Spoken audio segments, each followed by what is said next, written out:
दोस्तों, सोफू की कहानी सुन रहे हो ना? कैसा लग रहा है? आइए उस कहानी को आज ख़त्म करते हैं।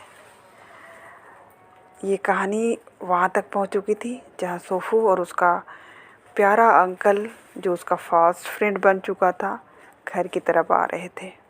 उधर दूसरी दिशा से उसके माता पिता भी आ रहे थे, बहुत दुखी, हताश, निराशा में से भरे हुए। उनके कदम धीरे धीरे घर की तरफ बढ़ रहे थे।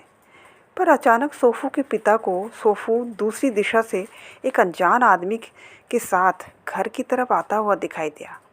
उसे अपनी आंखों पर बिल्कुल यकीन नहीं हो रहा था, पर वो इस बात को सोचने में टाइम न गंवाते हुए तेज़ी से उस दिशा में दौड़ पड़ा।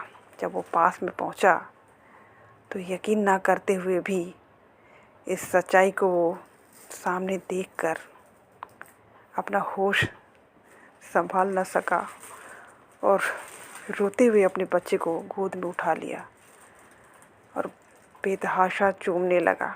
इसी बीच उसकी माँ, कुछ और लोग भी वहाँ पर पहुँच गए। उसकी माँ झटके से सोफू को अपने गोद में ले लेती है और रोते हुए उसे प्यार करने लगती है। इधर ये जो अंकल थे जिन्होंने सोफू को यहाँ तक पहुँचाया था, उसे समझ नहीं आ रहा था कि बात को आगे कैसे बढ़ाया जाए, इन लोगों से बातें कैसे शुरू की जाए। इसी बीच एक तीसरा बंदा जो उसे बहुत गौर से देख रहा था, उन्होंने उसे पूछा कि भाई साहब, ये बच्चा आपको कहाँ से मिला? इस अंकल ने मेले की पूरी कहानी इन लोगों को बताई कि किस तरह सोफू एक रसगुल्ले की स्टॉल के सामने खड़ा रो रहा था और बहुत देर तक उसने सोफू से बातें करने की कोशिश की, पर सोफू उसके किसी बात का कोई जवाब नहीं दे रहा था, सिर्फ रोए जा रहा था।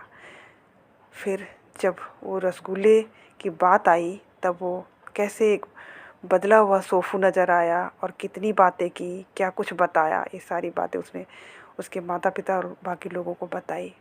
इधर उसके माता पिता को भी अपनी इस मूर्खता का एहसास हो चुका था, अपनी गलती का एहसास हो चुका था।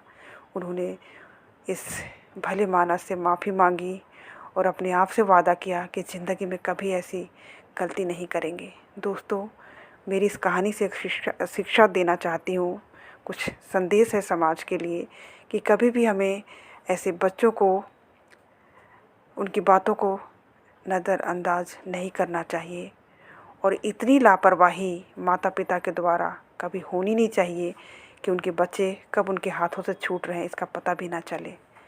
सोफू तो लकीली एक अच्छे इंसान के हाथ लग गया, पर सारे बच्चे ऐसे अच्छे इंसान के हाथों लगे ऐसा संभव नहीं है दोस्तों।